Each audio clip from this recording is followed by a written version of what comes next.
Sakot po tayo lahat sa isang digmaan spiritual o spiritual warfare. There is a battle within our flesh and the spirit kasi hindi nga compatible eh. But by the grace of God, nung na-born again tayo, walang imposible sa Diyos, binigyan na tayo, bawat isa sa atin ng mga Christian, ng Holy Spirit. Po natin.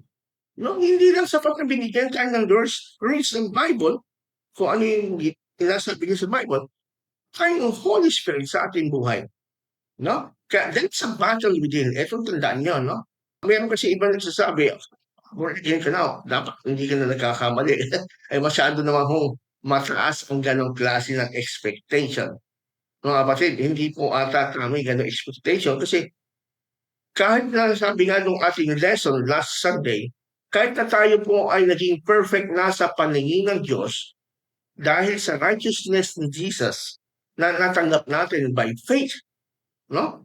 Ay patuloy pa rin tayo nandito sa lupa na lumalakad at nakikipagbaka laban sa tukso ng kasalanan. Luban.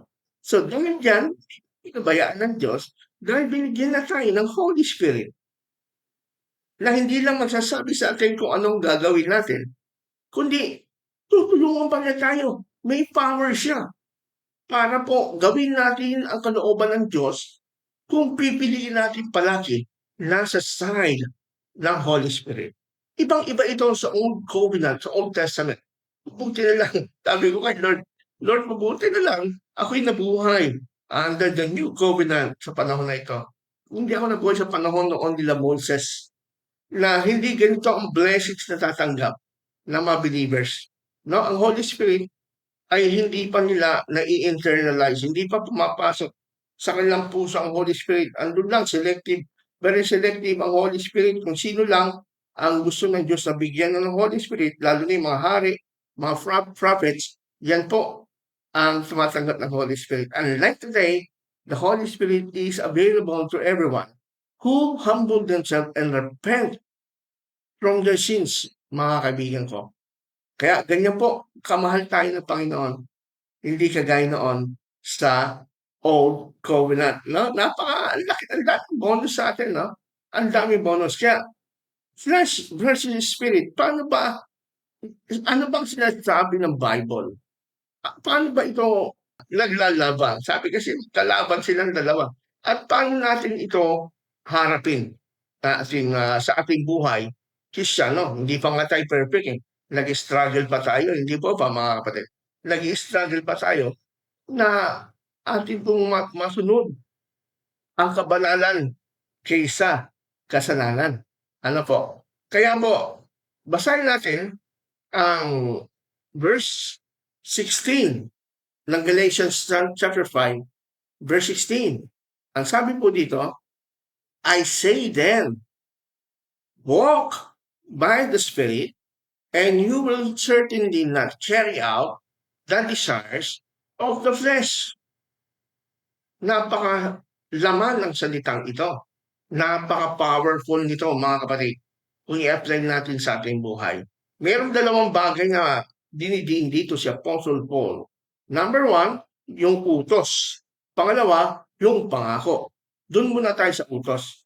Ano bang utos dito ng Panginoon sa atin, ng mga Kristiyano? Sabi, I say then, walk by the Spirit. Lumakad ka sa gabay ng Espiritu Santo. Huwag sa gabay ng iyong laman. Utos po yan. Walk by the Spirit. In fact, pag tinignan nyo sa Greek, yung word na walk, ito po ay peripateo. Yun ang salita na ginamit sa Greek. Peripateo.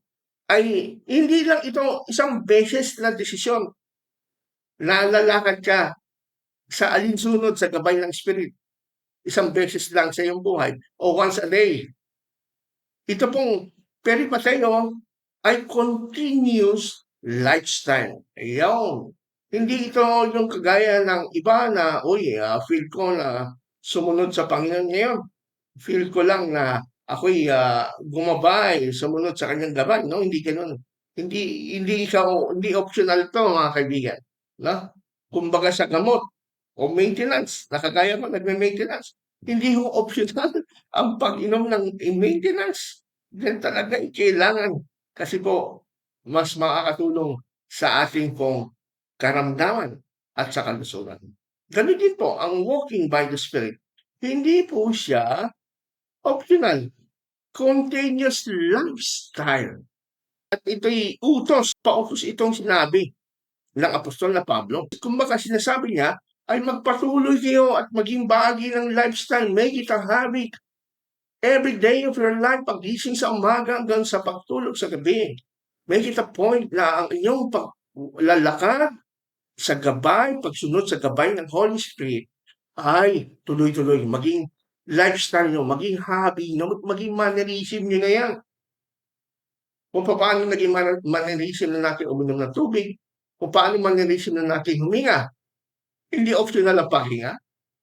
Kailangan lagi kang huminga. Hindi, mamamatay ka. Sa ilalim ng New Covenant, mga kapatid, hindi lang tayo binigyan ng rules. Hindi kagaya sa Old Testament, di ba? Puro rules. Huwag mo gagawin to, ito gawin mo.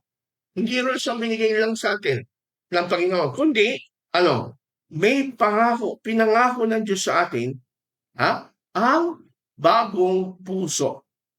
Sabi nga niya sa kanyang sinulat, di ba, sa New Covenant, ay papalitan ko ang kanilang puso. Hindi ko lang bibigyan kayo ng do's and don't, kundi bibigyan ko ang inyong puso, babaguhin ko ang inyong puso, i-regenerate ko ang inyong puso, at bibigyan ko at dininisin ko ng Espiritu Santo sa loob ng ating katawan.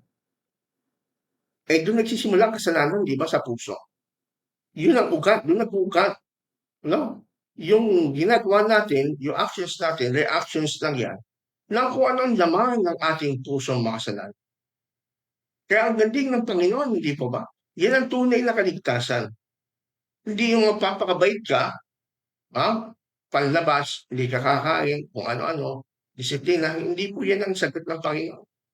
Ang ina-address ng Panginoon yung puso natin. Kasi yan ang may problema. Ang sabi nga ni Jesus, what comes out of a person is what defiles him.